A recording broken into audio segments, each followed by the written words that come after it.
Всем привет, друзья-боксерчики!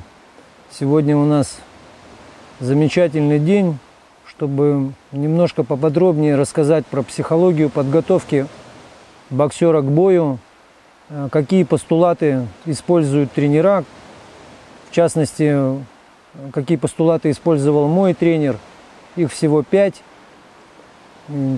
Нужны они для правильного порядка и понимания построения мотивации на бой, и проходят они через всю подготовительную систему. Поэтому слушайте, наслаждайтесь, используйте.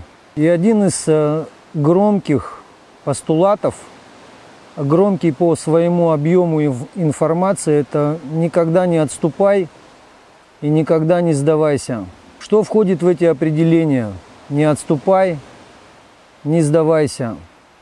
Есть и две категории спортсменов, которые ярко себя выражают. Один выражает себя терпением, невероятным просто, а другой выражает себя выносливостью. И вот если их столкнуть, то кто победит? Терпеливый или выносливый? Скорее всего, победит сильный, потому что для терпения нужна сила, и для выносливости нужна сила. И чаще всего вот в боксе объединяют два этих понятия в одно понятие, что сила – это и есть твоя выносливость. Выносливость – это и есть твое терпение. И все наоборот. Каждый из постулатов, он, безусловно, сопряжен с какой-то из частей души. Поэтому в первую очередь не отступать и не сдаваться – это касается самоосознания, саморегуляции и самонастроя, потому что в бою все зависит только от вас.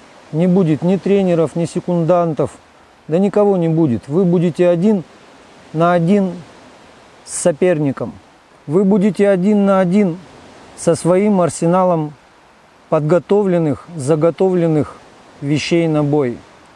И вот очень интересно рассматривать терпение, потому что очень часто я наблюдаю на тренировках, как мальчишки упираются изо всех сил. И безусловно, то есть в этом есть определенный рычаг мотивации. Потому что когда ты не сдаешься, в 101 раз начинаешь, то в первую очередь вы начинаете расти в силе, внутренней силе, которая не позволит вам сдаться. Очень интересный факт.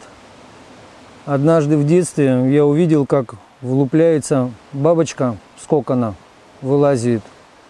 Жалко было ее, мучается, страдает, терпит, вылазит. Я взял, и помог ей просто. Расковырял кокон. Тем самым бабочку убив навсегда.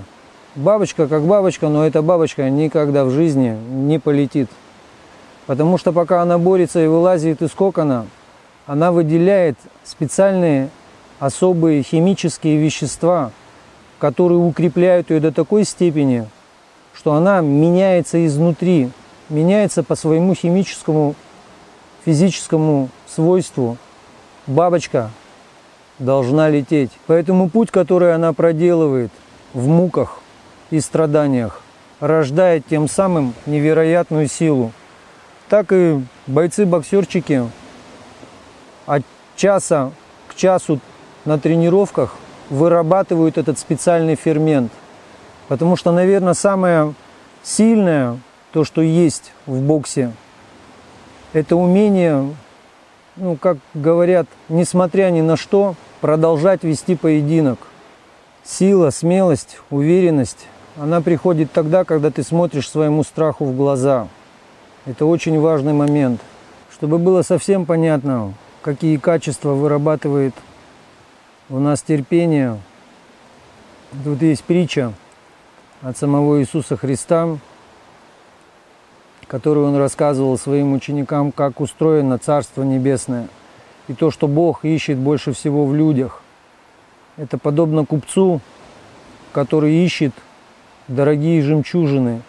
И найдя красивый жемчуг, он идет и продает имение свое, все то, что имеет, и покупает эту жемчужину.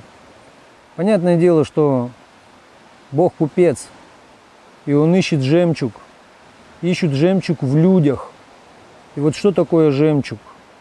Это всего лишь навсего перламутр, который вырабатывает, выделяет моллюск.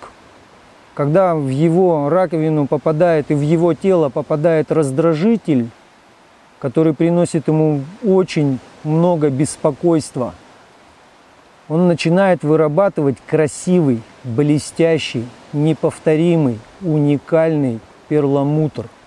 Так и в людях, когда есть раздражитель, фактор раздражающий, человек мобилизует и являет всю свою силу как раз тогда, когда он страдает, готовится, боится, тревожится.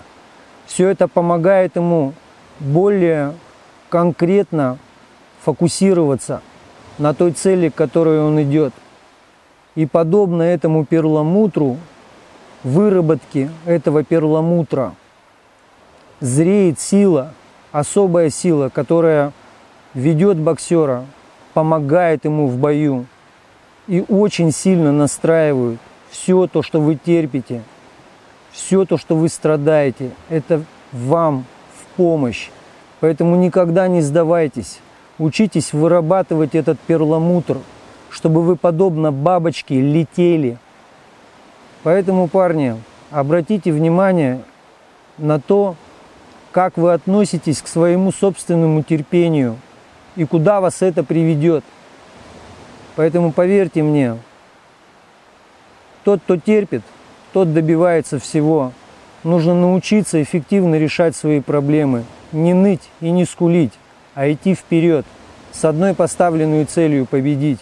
В первую очередь победить самого себя, сделать себя лучше, сильнее, мудрее, опытнее. Поэтому не бойтесь ошибаться и никогда не останавливайтесь. Мой тренер мне сказал, если ты хочешь понять, что такое бокс, тебе придется прожить всю жизнь в боксе. И только тогда ты сможешь оценить вклад, который делался при помощи таких механизмов, как терпеть. Поэтому, парни, знайте, что Бог больше всего ищет в вас как раз вот эти вот качества, которые вы выработали благодаря своему терпению.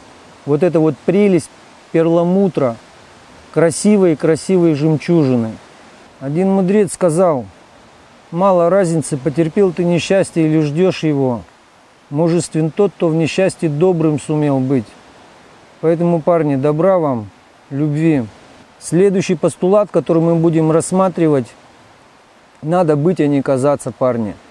Поэтому дождитесь, впереди вас ждет много интересного, много поучительного. Оставайтесь с нами, пишите лайки, оставляйте комментарии. До новых встреч!